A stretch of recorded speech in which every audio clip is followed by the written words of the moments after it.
My name is Elinor Castellan. My father trades me to buy peace between territories, and today I am to wed a man who does not love me. Audric Montaigne, son of the Lord of Montaigne, I walk the sacred path alone. There is no groom at the altar. My only friend, Fiona Westray, pale as death, grabs my arm. Elinor, you need to know, Audric has fled. An hour ago, he rode out the gate with that singer from the North Tower Tavern. He runs away, humiliating me before all the knights and vassals. Cecily Montaigne, Audric's grandmother, stands up. Elinor, this is not the place for words. Audric has run off with a whore. He breaks the covenant. He insults the blood of both our lineages. We will retrieve him. He will do his duty. I don't want him. I will not take a coward to my bed. The covenant requires a union between Castellan and Montaigne. Do not think you can walk away from this. I'm not walking away. The covenant states a Castellan daughter must marry a Montaigne son. It does not specify which one. Since Audric is unfit, I demand a replacement. All unmarried men of the Montaigne bloodline, stand up! 2 stiff young men stand up. One is Marcus, Audric's best friend. If I marry him, I will sleep beside a man who hates me. The other is Corbin. He won't even meet my eyes, a trembling coward. A brute or a coward, that's my choice. If I pick either, I am doomed, but I am done being passed around like Hargo. No, I reject these two. Elinor, do not test my patience. You are in no position to be picky. I am the bride. And I am choosing the only man in this church who can restore the honor your family lost today. I raise my hand. My finger passes over everyone and points to the man sitting alone in the front row. He is Audric's father, the Lord of Montaigne, the most powerful man in this land. Reynald Montaigne turns his head, his eyes locking onto mine. I choose him. I choose the Lord of Montaigne. The church falls dead silent. My hand trembles, but I do not lower it. You cannot be serious. Elinor, he is the Lord of Montaigne. He is not an option. Why? You said any unmarried Montaigne man. Is he married? No, but... Then he is an option. I will not marry a boy who trembles at my glance, nor a man who will beat me. I need a husband who can uphold the weight of this covenant. I need the Lord of this land. I heard Reynard's heart is dead. After his first wife died, he never touched another woman. This will be a cold transaction. I will be safe. He won't touch me. More importantly, if I marry him, I become the matriarch of this family. When Audric crawls back to Montaigne, he will find a stepmother who outranks him. Elinor, be careful what you wish for. I am not wishing. I am demanding what is owed. Or is the word of the Montaigne broken twice in one day? Cecily stiffens. She looks at me, then turns to her son. Reynald! Reynard stands up. He is taller than Audric, broader in the shoulders. He stops in front of me. Up close, he is dangerous. You invoke the covenant. I do. You understand what you are asking? You are asking to belong to me. I am asking for a husband who keeps his word. We do keep our word. Are you certain, Elinor? I am. Then let us not keep the Lord waiting. He extends his arm and leads me toward the altar. I have won. I have saved myself and gotten my revenge. But what I don't know is, I have jumped out of one trouble and into the other.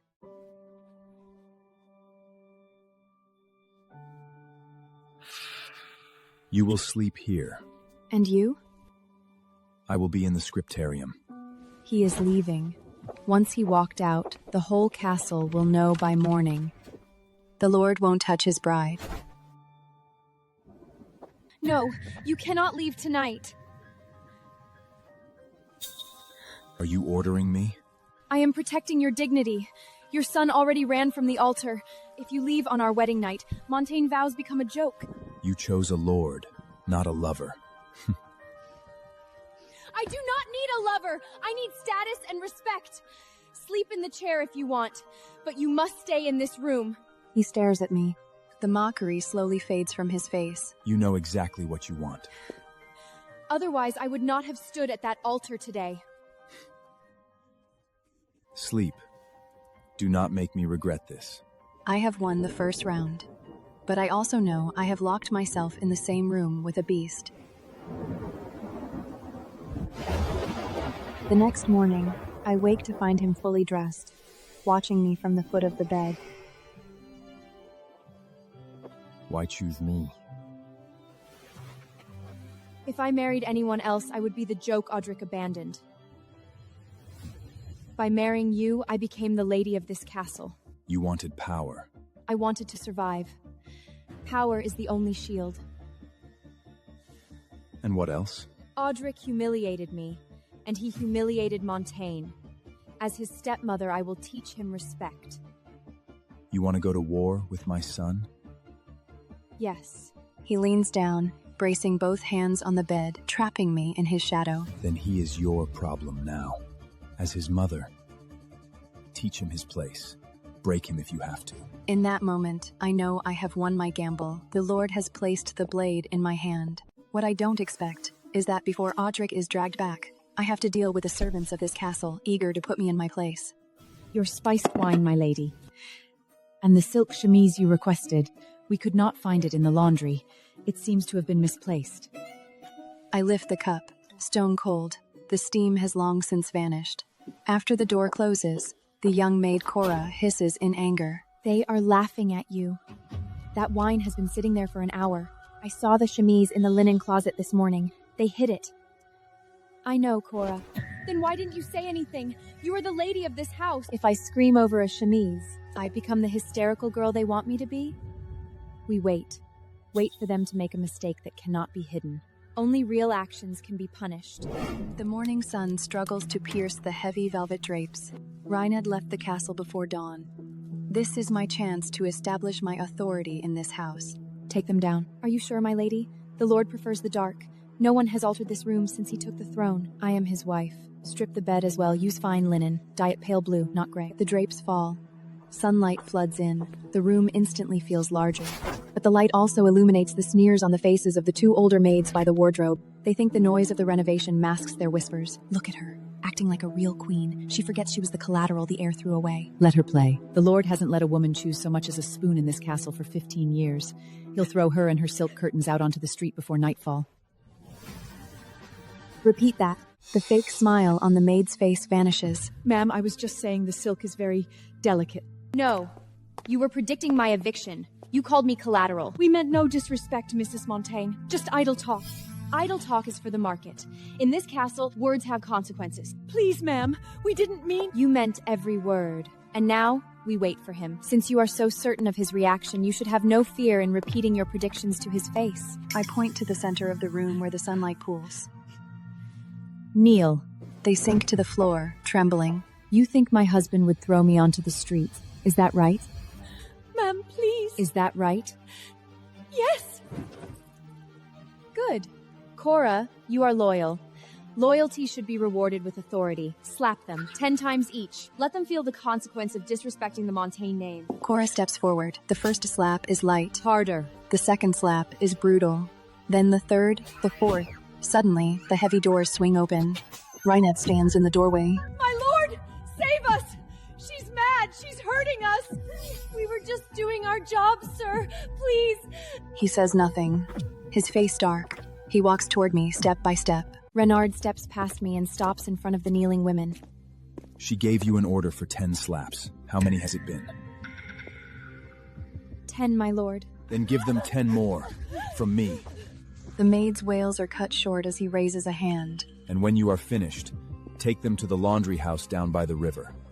They will work there until they forget their own names. Reynald's trusted man, Eamon, moves in to drag the sobbing women away. The Lord walks toward me. I think you would mind this, at least till you knew the full story. No, I don't need to know. I gave you authority over my son's re-education. Do you think I would grant you power over my own blood, but not over a maid? He looks at the spot where the maids knelt, then lifts his gaze. I apologize, this ugliness. It is not something a wife should have to deal with on her second day. My heart skips a beat. He is apologizing? I understand the terms of our arrangement, Reynald. I don't mind. You don't mind? Your protection and your name are enough. You have nothing to apologize for.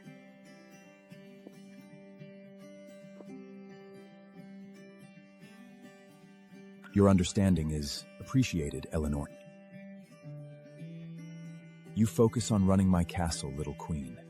Leave the ugliness to me. He walks out of the room. I have done it. I have secured my position. We have a deal, a partnership devoid of love. It is exactly what I wanted. But why does the place he touched still burn? Since that day, no one in this castle has dared to provoke me. Then Cora comes running to me in a panic. My lady, he's back. I don't need to ask who, because I've been waiting for this day for a long time. Audric, the boy who left me at the altar. He has no idea that the woman he abandoned is no longer his fiancé, but his stepmother. Eamon brought them a quarter of an hour ago. They are in my lord's scriptorium. I stand up. A cold smile touches my lips. I step inside the scriptorium. In the center kneel two figures. Audric and the girl, bound back to back. His gaze locks onto mine with venomous disdain. Elinor, I should have known you'd be lurking around. Did you come to beg? Or did my father drag you here to watch? I don't know what illusions you've created for yourself, but us, it's never happening. I love Katrin. You need to accept that. I'll have my father grant you an annulment. An annulment? That would be difficult, Audric. Considering I haven't married you. What are you talking about? The covenant. The covenant required a union between a Castellan and a Montaigne. It did not specify which man. I gestured to Eamon standing by the door. He immediately bowed his head to me. My lady. Audric's eyes dart between me and Eamon. The color drains from his face, leaving him ashen. No, you didn't. I found a man who doesn't run. Audric, is that any way to speak to your mother? You married him? You married my father? I tell Audric a fact, but he doesn't seem willing to believe it. You're insane! You think my father, the lord of this land, would touch the woman I cast aside? Watch your tongue, or I will have it cut out. You fucking bitch! You couldn't have me, so you went for my father? You'd rather be my mother than admit you were thrown away like trash? I stand tall, letting his rage wash over me. You think this is a game? You think marrying my father makes you anything other than a whore climbing the ladder? You are nothing, Elinor. Nothing. Eamon, in Montaigne, what is the punishment for disrespecting the Lord's wife? Loss of a finger for a first offense, my lady. You see, son? It's the law. You wouldn't dare. I am the heir. I am the future of this land. You touch me, and the knights will revolt. You think being the heir makes you untouchable? You forget, Audric. You are adopted.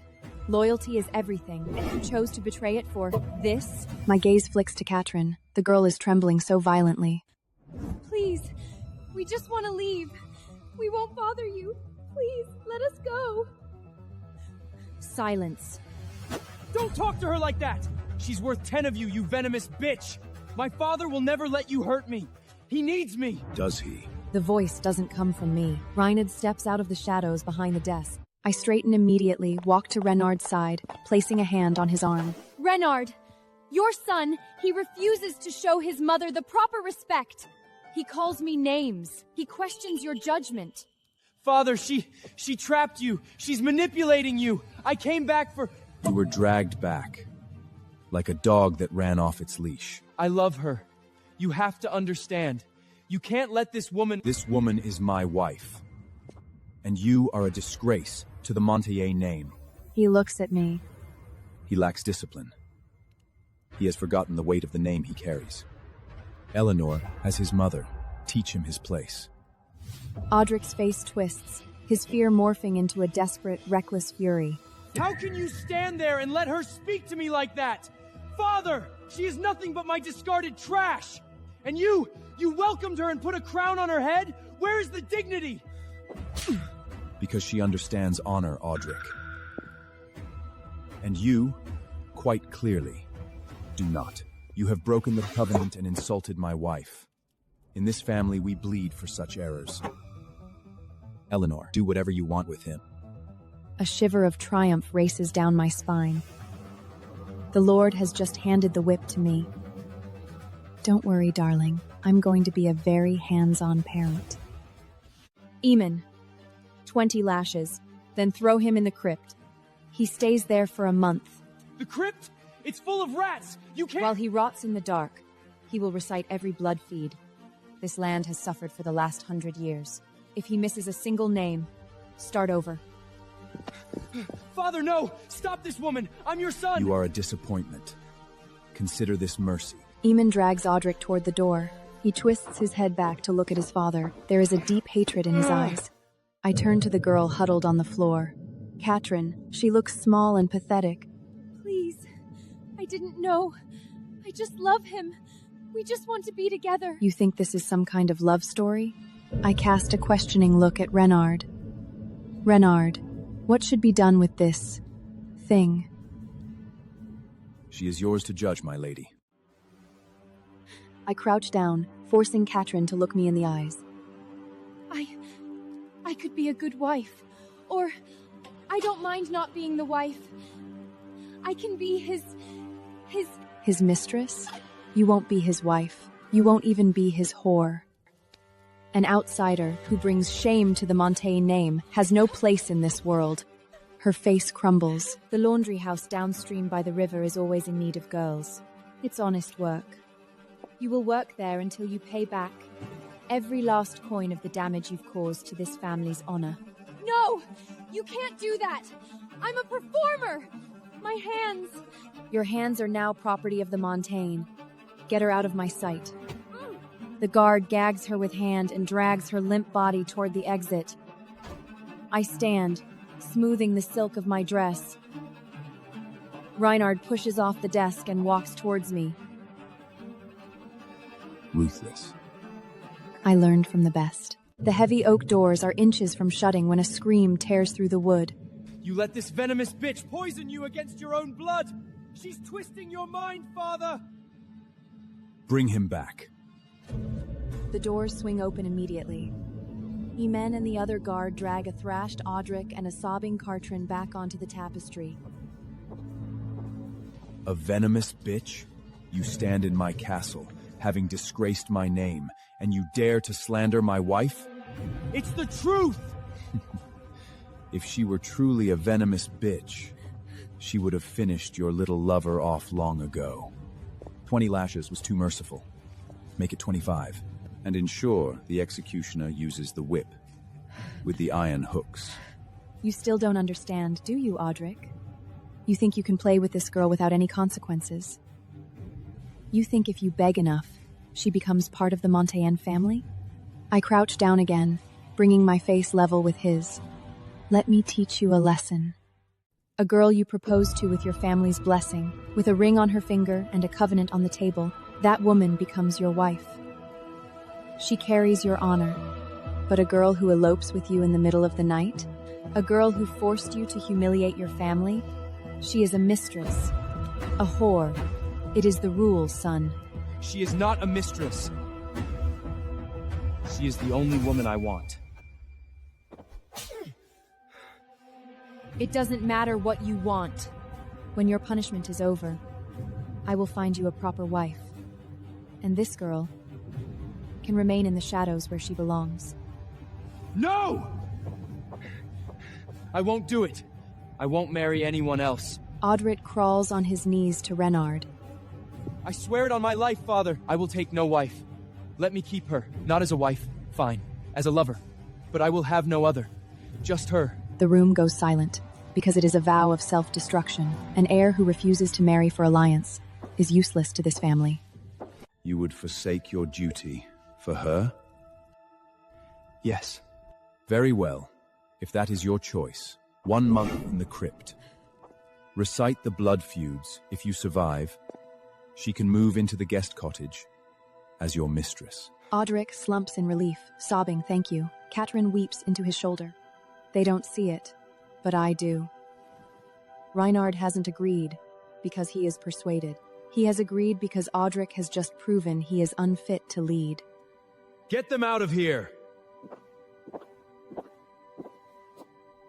And Eamon, prepare the crypt. The doors close on Audric's weeping gratitude. Reynald looks at me. I only hope he won't regret this one day. He made his choice. Now we must make ours. Reynald nods. From this moment on, Audric is no longer held actual power as heir. He is a cast-off. The Montaigne Castle crypt is a place where sunlight never touches. Dozens of thick white candles flicker in the wall niches. In the center of the room, kneeling before the obsidian sarcophagus of the first Lord of Montaigne, is Audric. He looks small. I stand to Reynard's right, my hands clasped demurely in front of me. This is going to be a brutal, bloody scene, and I have the best seat in the house. Grandmother, please. A Montier man answers for his actions. Do what you must, Reynald. Cecily shows her support. But someone isn't going to let this play out without a word. Surely, there is another way. He is just a boy in love. To humiliate the heir like this, is it necessary? The woman speaking is Florence, Audric's aunt. The man beside her is her husband Adrian, a high knight of Montaigne. They have been eyeing Reynard's position. The honor of Montaigne is not a small matter, Florence. Lord, Florence speaks from a place of care. But consider the optics. A public punishment of the heir this severe, our rivals in the surrounding lands may see it as a sign of instability. Perhaps a private reprimand would suffice. A family that cannot discipline its own blood is the true sign of weakness. Disorder breeds disrespect, and disrespect breeds rebellion. He will learn. Under Reynard's authority, both of them shut their mouths. Audric Montaigne, for the crime of breaking the covenant, for bringing shame upon our name, and for the disrespect shown to my wife, your stepmother, you are sentenced. 25 lashes, administrated by the enforcer. Following this, you will be confined to the crypt for 1 month. You will see no sunlight. You will speak to no one. You will recite the history of every blood feud our family has experienced for 300 years, until you understand the weight of the blood you so carelessly risked. 25? Father, please. Silence. The enforcer steps forward, the leather of the rip creaking. Audric crumbles. He thought his father's love would save him, but in this crypt, there is no love. There is only the Lord's will. Watch. And remember. I don't look away. I watch as the enforcer raises his arm. The first crack of the whip echoes through the confined space of the crypt like a thunderclap. Audric screams. The whip swings faster, and everyone covers their eyes. But I don't flinch. By the 10th lash, his screams turn into ragged sobs. By the 20th, he is silent. 25 finished. Take him to the crypt. He stays there for a month, only bread and water. Before the guards can even move, someone speaks up. Lord Reynald, the boy is in bad shape. The crypt is damp. Infection will set in quickly. Perhaps we should move him to his quarters? The physician can attend to him better there. A prisoner of this castle stays in the crypt. He lost the privilege of his own room the moment he chose dishonor. He dies learning a lesson. Adrian retreats into the shadows. Florence presses a handkerchief to her lips as if stifling a sob, but as the guards drag Audric past her, her hand lowers slightly. For a split second, I see it, a twitch of a smile she can't quite surprise. With Audric falling from grace, the line of succession is open. Her son, Marcus, is now the strongest candidate. She isn't mourning the tragedy. She is celebrating the opportunity. Leave us. The room empties quickly. The heavy iron doors groan shut. Reynald turns to me. Was it too much for you? No. Will you go to him? He looked like he might not wake up. He's in the hands of the physician now. My presence won't heal him. Aren't you afraid? That he might not survive the night? You seem more concerned than his own father. Be careful with your concern. I know you hate him. I saw your face when the whip struck. You enjoyed it. My breath hitches. In fact, he knows everything I am thinking. Do not go near that crypt, and do not think for a second that I will look the other way, if you decide to finish what I started. Come, my mother is waiting.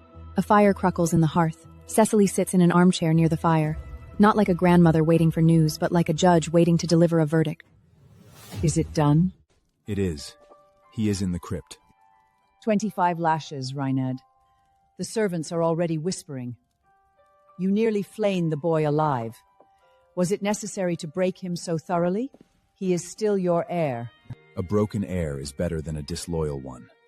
He needed to learn that disrespecting my wife carries a price higher than he can ever pay. He needed to feel a fear of her that would last a lifetime. My heart skips a beat. I thought the punishment was about enforcing his authority, but he is building a fortress around me. You are more like your father than you admit. She turns to me and takes a slow sip of her wine. You think your marriage to my son was an accident, a result of Audric's foolishness and a hasty cleanup of his mess. But you are wrong. This union, it was the original plan. I don't understand. Elinor, 12 years ago, his father, Lord Luciano, went to see your grandfather, Lord Castellan. He wanted to unite our families. He didn't ask for a match for Audric. He asked for a match for Reynald. I look at Reynard. Genuine surprise cracks his stoic mask. He doesn't know either. Why didn't it happen? Because your grandfather was a cautious man, Elinor. He refused. He said the age gap was too significant, but that was a polite lie. The truth? He was terrified of you, Reynard. He feared that if he gave his granddaughter to you, Montaigne would swallow the Castellan legacy whole. He wanted a weaker man for you, someone he could control. That is why he agreed to betroth you to Audric instead. Silence descends on the room. I stare at my husband, the man I chose to marry the monster I once feared, a specter my grandfather tried to keep at bay. It seems that what belongs to me finds its way back eventually. The air between us has changed. We are no longer just allies bound by a covenant. We are a correction of history, an inevitability. Elinor. She stands and removes the ring from her right hand, a massive blood-red ruby surrounded by diamonds, the Montaigne matriarch's ring. She walks to my side. Give me your hand. I glance at Reynard. He is staring at me. You are the matriarch of this family now. Wear it. I extend my hand. She slides the ring onto my finger. Cold, heavy, terrifyingly heavy. May you have the strength to bear its weight. Before I can even recover from the cold weight of the ring, she turns the conversation. Now that we have established the past, we must secure the future. We need to discuss Audric and the question of the bloodline. Cecily is not one to dwell on sentimentality. Her gaze is fixed on the future. Audric has disgraced us, but we cannot change his blood. He is still the heir. Once his confinement is over, we must secure a new match. Immediately. We need a girl raised in traditions, someone who understands that a wife's duty is to bear sons and look the other way at her husband's disloyalty. I sit perfectly still. Minutes ago, I learned I was meant for the Lord. Now I am listening to them plot to pick another poor girl. And the girl he ran off with? The whore. Let him keep her as a mistress if he must. I look at Reynard. I expect him to agree. It is the logical move. Audric cannot stand on his own. He still needs to be propped up by a strong marriage alliance. No.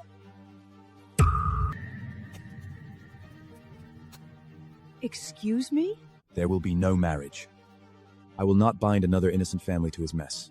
I will not sacrifice another good girl to his foolishness, only to have him humiliate her as he did Elinor. You speak of mercy? Since when does the Lord of Montaigne care about the feelings of young girls? He claims he loves this Catherine. He claims he cannot live without her. Very well. I grant him his wish. He can have her. He can be faithful to her. He will not marry anyone else.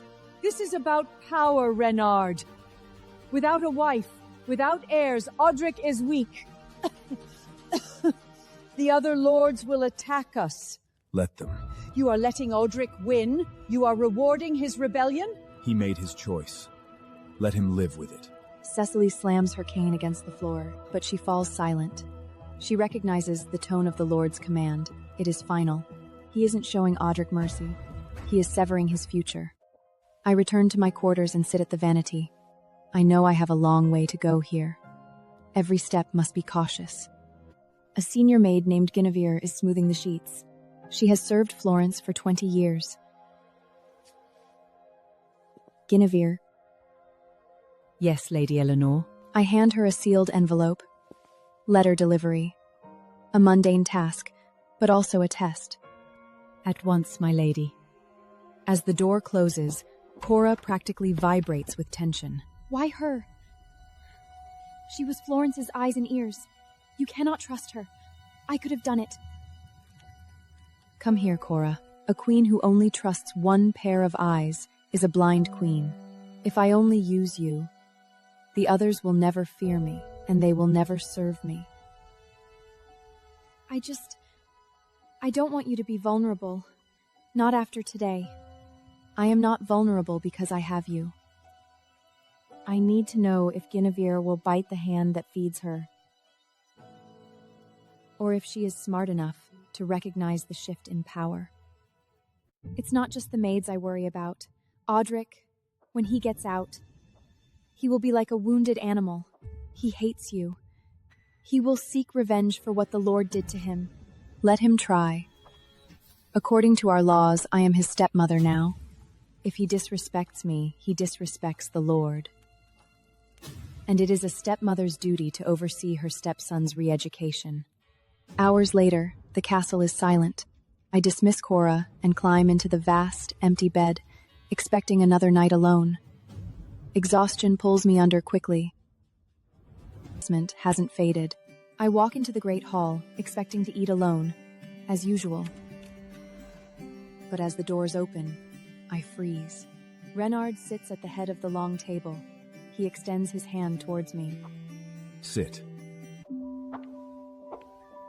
I take the seat to his right, determined to salvage whatever dignity remains. Did you enjoy the view last night, Lord of Montaigne? You tell me, my wife. Who was the one who couldn't keep her hands to herself? How did my scar feel? I was merely inspecting you, ensuring my husband is intact. I suggest next time, you ask before you touch. I might not be so restrained as yesterday. He leaves me alone with my burning cheeks. 30 minutes later, I pace the length of my quarters, the anger from breakfast churning inside me like bile. I need a target. I need to feel powerful again. My lady, the physician has just left the crypt. It's Audric. The whipping took a toll. He's burning up with fever. The guards say he hasn't moved from the cot since yesterday. A slow, cold smile spreads across my lips. Is that so? My stepson is ill. As his stepmother, how can I rest until I've seen to his comfort? Walking down into the crypt feels like stepping into a grave. In the furthest alcove, Audric lies on ang shut behind us. In the corridor, he stops and turns to me, his dark eyes scrutinizing.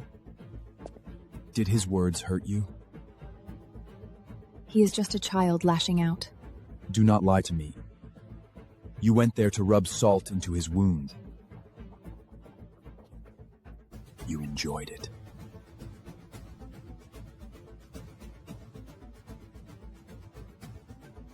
He deserved it.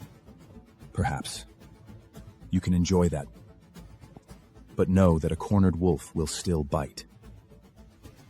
And I won't always be there to save your ass. The warning in Reynard's eyes is so deep, like a dark, turbulent sea, but I don't look away. I need to know where the line is drawn, the line of his loyalty in this lineage. Perhaps I was too harsh. He is your blood, Reynald. To see him in such a state, maybe we should send a physician.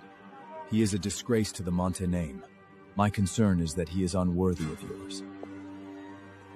If he is unwilling to learn, then as his father, perhaps you should— He has proven he is beyond education. He is your problem now. As I said— He walks ahead with long strides, and I follow. A small smile touches my lips. Afternoon sunlight filters through the cream curtains. I sit at my vanity, Cora brushing my hair. The rhythmic strokes are soothing, but my mind keeps racing. Cora, tell me about Audric. Before all this— What do you wish to know, my lady? I want to know what the others think about him, the wives of the high knights. And Florence. What do they think of the heir? They Adore him, my lady. In public, Mr. Audric Montaigne is different. He's charming, respectful. He kisses the hands of the elders and speaks of honor as if it were his religion. Two faces, then. Precisely. He has a way of making people believe he's special. It is why no one believes the rumors about his cruelty until they experience it themselves. A facade.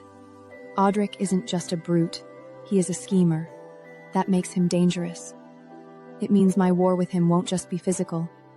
It will be a battle for the narrative. A knock at the door interrupts my thoughts. An older maid named Ida enters with a tea tray. She sets it down with stiff efficiency, casting a disapproving glance at Cora. You are digging your own grave, girl. Failing over her like that, do you think she will last? She is an outsider. Open your eyes, Ida. Did you not see who held the whip? The Lord flamed his own son for her. Her word is the Lord's will. She is just a new toy. Look at what's on her hand. She wears Cecily's ruby. Do you know what that means? I turn slowly, lifting the teacup to my lips. Ida stares at the blood-red stone on my finger, the color draining from her face. The household ledger will be hers before the month is out. Florence is the past. She is the future. Is the tea to your liking, Mrs. Montaigne? It is perfect, Ida. See that it stays that way. She nods frantically and backs out of the room. The war isn't just happening in the dungeon, but in the whole family. And I intend to hold the pen. The ledger lies open before me. Thousands of gold coins are being siphoned off monthly under castle defense upgrace and external procurement. The payments go to sham trading houses owned by Adrian Montian's associates. This isn't just petty thief by a greedy housewife. This is the thief from the treasury. They are building a war chest right under Reynard's nose. If I expose this, I won't just embarrass Florence. I would be declaring war on a powerful faction within the family. But they think I am just a naive girl. What they don't know is, by handing me the family, they have handed me the weapon to destroy them. I arrive at the rose garden on the south side of the castle and encounter Florence, who is admiring the flowers. The white roses are particularly lovely this year, don't you think? They are, though I've always preferred the red. They hide the blood better. Florence's smile doesn't waver. She steps closer. I heard you requested the ledgers, all of them. The accounts are terribly complex. Adrian always says it takes a real head for numbers, not just a pretty face, to make them balance. Reynald said the household answers to me now. That includes its accounts. Or does the word of the Lord mean less in this wing of the estate? Florence stiffens. Invoking Reynard's authority is a shield she can't pierce. On the contrary, I find the ledgers fascinating. It's amazing what one can learn about a family's priorities by following the gold. Her eyes drop to my hand, to Cecily's blood-red ruby ring. A flicker of genuine alarm flashes in her eyes. Well, I'm glad you find it so engaging. If you have any questions, my dear, you know my door is always open. I'm sure it is. But I find the numbers speak for themselves. Quite clearly. She turns and walks away, her posture rigid. She came to test me, hoping to find cracks. Instead, she got herself breaking down. Back in my room, the doors click shut, shutting out the prying eyes of the Montaigne castle. Cora is pacing by the window. When she sees me, she rushes forward. Madam, a woman who claims to be your friend has come to see you. At the chamber at the Silver Stag Inn, my only friend, Fiona, sits across from me, her eyes red and swollen. I can't believe he did this to you. Audric, that bastard, leaving you at the altar like that. It's done, Fiona. How can you be so calm? You're married to him, to Reynald Montaigne. My uncle Lucas says he was manged in the clan wars years ago, that he's a cruel monster. He is not a monster, and he certainly isn't mangled. You don't have to lie to me.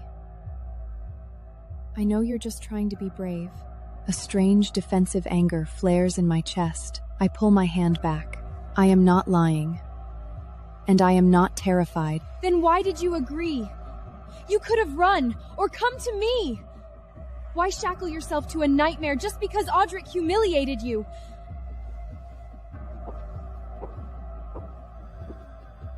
Because the best revenge against a prince isn't to run away. It's to become his mother. Fiona recoils. She looks at me not with pity now, but with fear. Become his mother? Elinor, do you hear yourself? You sound like one of them. Like a Montaigne. I'm just someone who struggles to survive. Audric is the heir in this land. He has guards, gold, and his father's blind tolerance. If I had married a common knight, I would have been nothing more than a nuisance. Audric could swat away. But as the Lord's wife, I am untouchable. It's not worth it. Not if it means living with a monster. My uncle Lucas told me that Reynald hasn't been with a woman in years, not since the war that killed his first wife. They say he was damaged, that he's incapable of... He is not a monster. But he is certainly not an ascetic. Does he hurt you? No. Aside from being a lecher, he's tolerable. A lecher? But Uncle Lucas said... Your Uncle Lucas sees the Lord in the council chamber, not the bedchamber. If he is so uninterested in women, why is Montaigne Castle filled with maids who look so beautiful? A man who isn't interested wouldn't surround himself with temptation. I lower my voice, leaning closer, and he watches me at night. I suspect the rumors about his injury are partially true.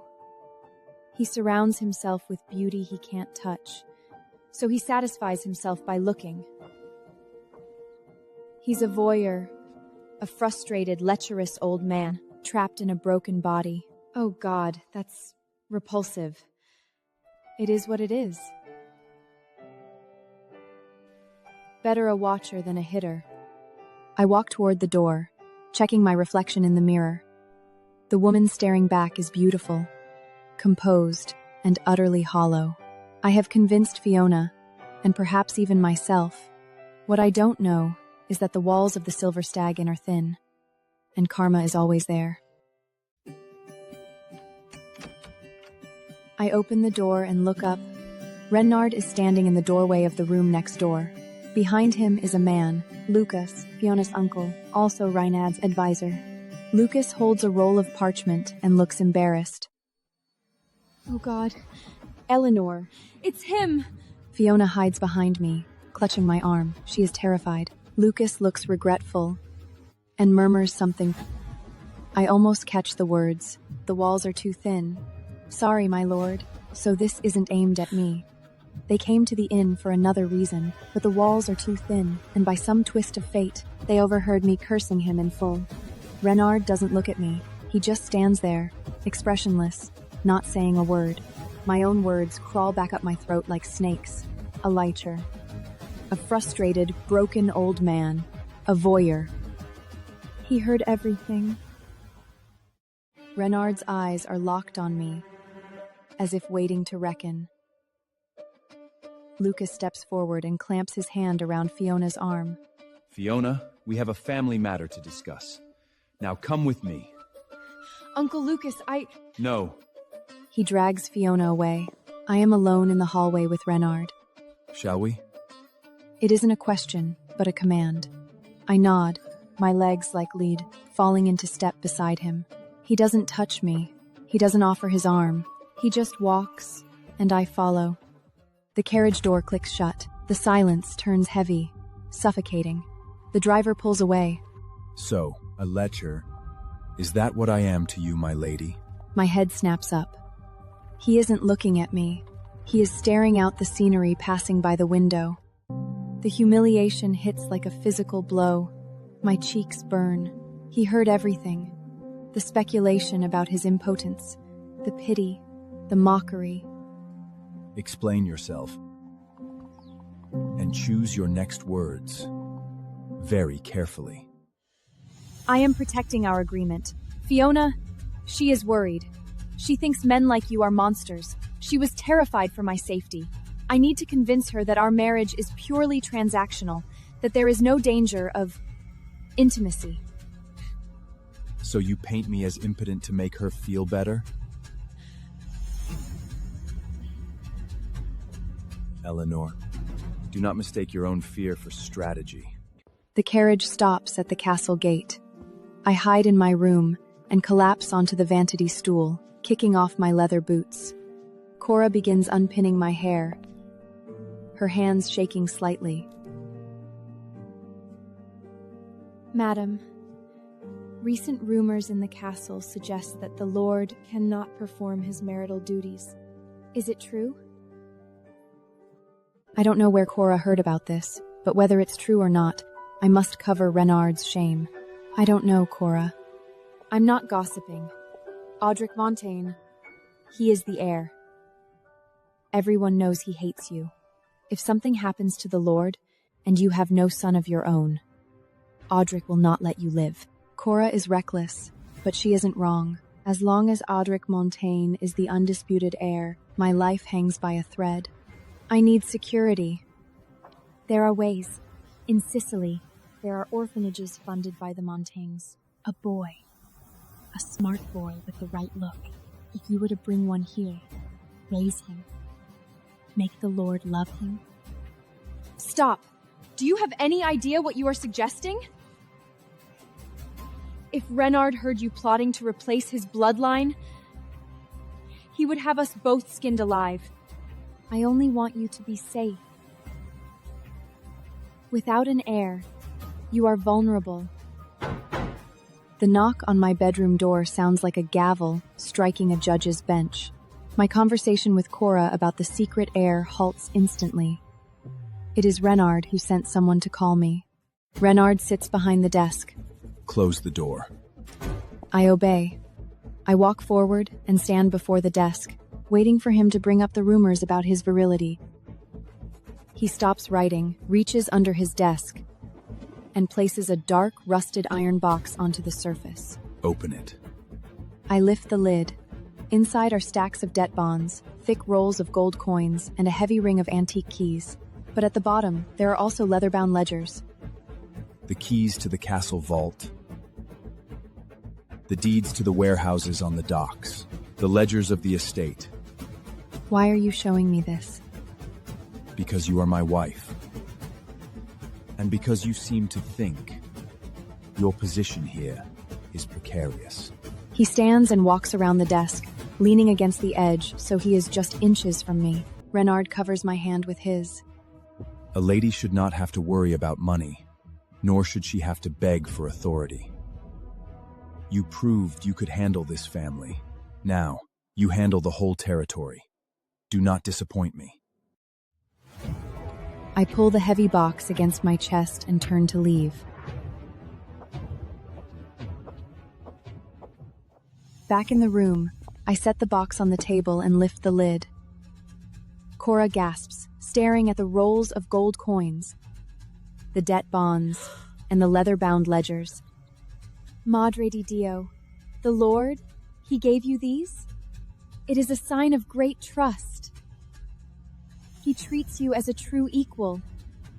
It's a transaction, Cora. He cannot give me affection, nor a real marriage. So he gives me this instead. Compensation. Whatever the reason, you are safe now.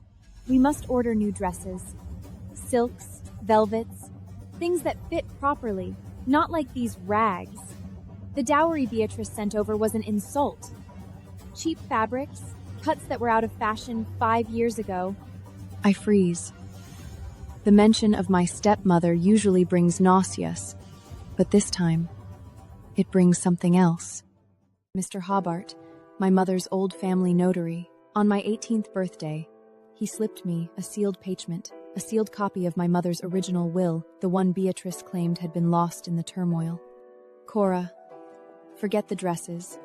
I don't need a seamstress, I need a messenger. My lady? I walk to the window, looking out over Montaigne. Somewhere in the city, Beatrice and my father are likely celebrating the sale of their unwanted daughter.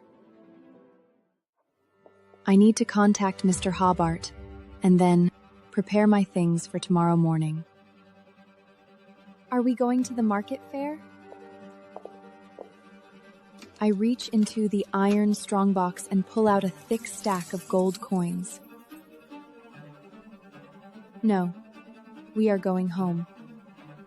I have a debt to collect. Beatrice stole my mother's jewelry, her gold, her legacy. She thought she was safe, because I was powerless. But I am no longer Elinor Castellan. I am Elinor Montaigne. Morning light filters through the curtains. I sit at the desk. To my left, the dowry list Beatrice sent. To my right, the copy of my mother's will. The 3 taverns on State Street? Gone. Replaced with a 20% portion of a textile workshop that has been shuttered for 20 years. And the jewelry? Not a single piece listed. She erased my mother's existence to fund her own lifestyle. The carriage stops in front of the main keep of Castellan Castle. The guards open the door. I step onto the stone path.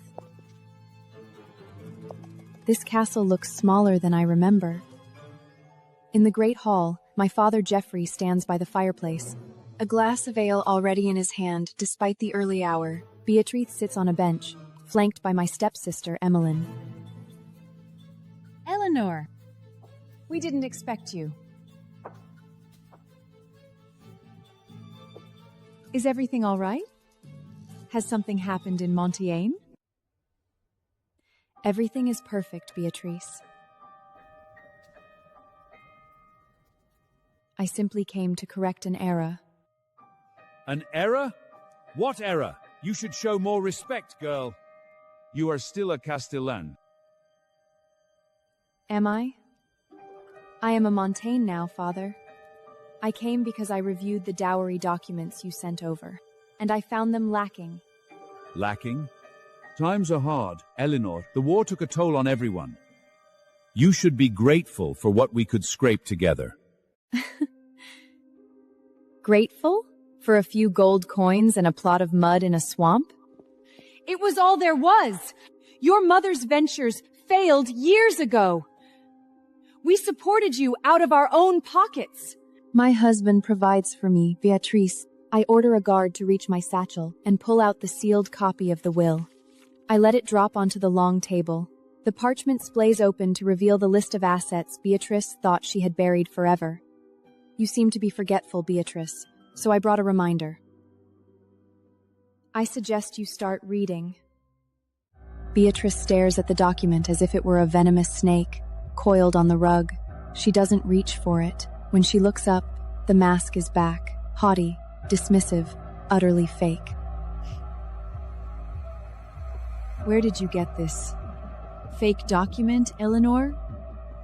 Did your new husband teach you to forge documents to extort your own family? It is a sealed copy of the original will my mother signed 3 days before she died. Every asset listed there was meant for me, for my dowry. Lies! My mother would never steal from you! You're just jealous because you were sold off to a monster.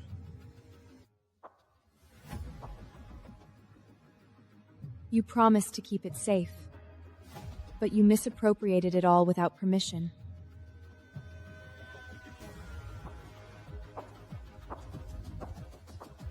Geoffrey, Are you not going to stop her from speaking to me this way? That is enough, Elinor. Beatrice raised you as her own. She took you in when your mother passed. Is this how you repay her? She raised me on scraps, while she wore my mother's jewels. And you, father, watched it happen. It's about greed. At my provocation, Geoffrey raises his hand. The Montaigne guards by the door shift, and he freezes, lowering his fist slowly. You are insolent. You think because you married a Montaigne you can come here and dictate terms? You are still a Castellan by blood. By vows and loyalty, I am a Montaigne. And the Montaignes do not tolerate theft. Geoffrey snatches the parchment from the table and scans the pages frantically to look for flaws. Suddenly, a triumphant sneer twists his lips. You are not as clever as you think, girl. Look at this parchment. The ink is fresh. It still smells of the scribe's inkpot. This isn't a 17-year-old will, it's a forgery. A fake drawn up yesterday to humiliate us. I knew it. A forgery. Did Reynald put you up to this? Did he tell you to fabricate a list of assets to squeeze money out of us? Get out of my castle, Elinor. Take your fake documents and your guards with you. You want to talk about proof, Father? Emmeline steps forward, her face flushed with rage, clutching her mother's hand. Elinor, my mother has done nothing but pray for you since you left. And now you come back, waving fake papers to extort the woman who fed you? You want to destroy us because you're miserable. A lie is still a lie, Emmeline. No matter how beautifully you dress it in tears. As she moves, the sunlight catches the pendant at her throat. A predatory smile curves my lips. That is a stunning piece you're wearing, Emmeline. My mother gave it to me for my 18th birthday. It's a symbol of our taste, something you wouldn't understand. Oh, I understand it perfectly.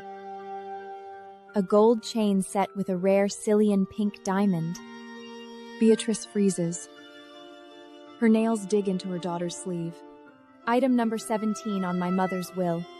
The very list my father just claimed was a forgery. Mother? What is she talking about? Coincidence. There are thousands of pink diamonds in the world. You think you find the evidence now? That list is still a fake, written yesterday by your husband's lackeys. Is it? Father, my mother's will was established under Sicilian custom. When my grandfather married his daughter to you, he did not trust you. This is a copy. The original sealed document is kept by my mother's family advisor in Palermo. You expect me to believe a document held by some old Sicilian across the sea? They'd say anything for a price. That proves nothing in this land. I thought you might say that. You might not respect Sicilian law, Father. But do you respect your own father? Leave the dead out of this. I can't, because he signed this. A letter from your father, the late Lord Castellan, my grandfather. In it, he confirms he personally verified the dowry inventory to ensure the union was equitable. At the bottom of the page, the wax seal of the Castellan family crest is clear. Beside it, the signature of the witness, his closest ally at the time, Lord Castello. Geoffrey's face goes pale. The name Castello is iron law in this land. To call a document he witnessed a fake is a death sentence. An insult to the authority of the lords themselves. The ink isn't fresh, Father, but the shame certainly is. Let me see that. If these documents are indeed authentic, Elinor, then as the head of this house it is my duty to verify them. Hand them over. I will ensure justice is done. Hand them to you so you can destroy them? I think not. You have so much now, Elinor. You married a lord. Why do you begrudge your sister a simple necklace? You are insolent. You come into my house, disrespect your mother, Stepmother. and wave papers around like a petulant child. We are family, Elinor. These matters are handled internally, not with threats. Internal matters require trust, Father. You have none of mine. You have 3 days. 3 days? 3 days to return everything. The diamonds, the bonds, the property deeds, every last item on my mother's list. If not, my husband, Lord Montaigne, will come to collect it himself. And I assure you he will take more than what is owed. You wouldn't. You would bring an outsider down on your own blood? You bring shame to our family's name! Honor is earned, Father. A lord who robs his own blood has no honor to demand. It was necessary. The business is bleeding. I needed gold to keep heads above water. You are a lord's wife now, Elinor. You have a fortune at your disposal. Consider your mother's dowry a contribution. A tax for the family that raised you. Let it go. The audacity steals my breath. He wants me to subsidize his incompetence with my mother's legacy? A truly moving performance, Father. But a woman's dowry, her mother's legacy is her own. It is not the castle's coffers. You are not a lord protecting his family. You are a thief who robbed his own daughter. Elinor! 3 days, Geoffrey. I turn and walk out of the great hall, the heavy oak doors closing behind me. I feel heavy-hearted during the ride back to Montaigne. I used Reynard's name as a weapon, a shield, a sword, but I also issued a threat on behalf of the most dangerous man without his permission. I need to tell him. I need to control the narrative before Geoffrey tries to spin a lie. I told them they had 3 days. I told them that if they didn't return every last coin, you would come for them. I used your name, Reynard, without your permission. And did they understand? They will, but it isn't just the money. Beatrice gave my mother's jewelry to her daughter. Emmeline was wearing it, like a toy. Theft is business. But wearing a dead woman's jewels in front of her daughter? That is an insult. A knock comes at the door. A page enters and murmurs something to Reynard. Bring him in. The page leaves, then returns with a travel-worn messenger. The messenger kneels on one knee. My lord, Lord Geoffrey of Castellan sent me with a message. He says his daughter Elinor came to his castle with forged documents to extort him, and he begs you to see justice. Go back and tell your master that I have no interest in his family squabbles. 3 days. Return everything. Plus a 20% fine. 20%? But... Or I will burn his castle to the ground, with him in it. Do not test me. The messenger pales, bows and exits hastily. Reynard stands and walks around the desk, closing the distance until he towers over me. He reaches out, his large hand cupping my jaw. His thumb brushes against my cheekbone. You did well today, my lady. But from now on, you don't have to fight your battles alone. Their disrespect to you is a declaration of war against me. I lean on him, stepping closer until my forehead rests against the solid wall of his chest. His arms come around me, pulling me into his warm embrace. Thank you for defending me. I want to bring us closer. I think of the rumors, the woman who left him after he was wounded. The woman who left you after you were wounded? She was a fool. She didn't deserve a man who would protect his family at any cost. The air in the room turns frigid. Reynard turns toward me, his eyes not grateful but mocking. Who told you she left me? You listen to too many whispers, my lady. Let's talk about another story. The one where your husband is a crippled lecher, who can only look. Did you believe it? Is that why you walked down the aisle without tears? Because you thought you were marrying a geldin. Yes. Go on. I thought it meant I would be safe. I thought if you couldn't be intimate with me, then I wouldn't have to be a wife in the way I feared. Anyway, I just wanted a shield. Reynard doesn't get angry. He laughs. A shield. You are colder than you look, Elinor. Good. You will need that indifference. 3 days later, there is a carriage from Castellan. Eamon steps inside, holding a thick leather satchel. He upends the satchel onto the table. An iron strongbox key, property deeds, pouches of gold coins, bonds, and the fine. Paid in full. Plus, an extra envelope with a letter of apology from Geoffrey Castellan. Burn the letter. Take the assets to the castle vault. Have the steward verify the deeds by morning. Morning light filters through the curtains. I sit at my vanity, waiting. Cora slips into the room. She closes the door and approaches me. It happened exactly as you said. Tell me, your father cornered Lady Castellan in the scriptarium. He demanded her private coffers, her dowry. She refused at first, screaming that it was for her children. Lord Castellan told her that a wife's dowry belongs to her husband, and using it to pay debts is only right. He said if she didn't sign, she could pack her bags and leave without a penny, and without her children. She signed. She was weeping on the floor when the courier left with the gold writ, but Castellan just stepped over her to pour himself a drink. Afternoon. The iron box Reynald gave me sits on the desk, next to the recovered ledgers of my mother's estate. Reynald enters. You summoned me, my lady? I didn't summon you. I asked for a moment of your time. I have my mother's inheritance now. It is more than enough. I do not need your charity, Reynald. I want to return this. Charity? You think this is charity? It is a loan I no longer require. I can stand on my own 2 feet.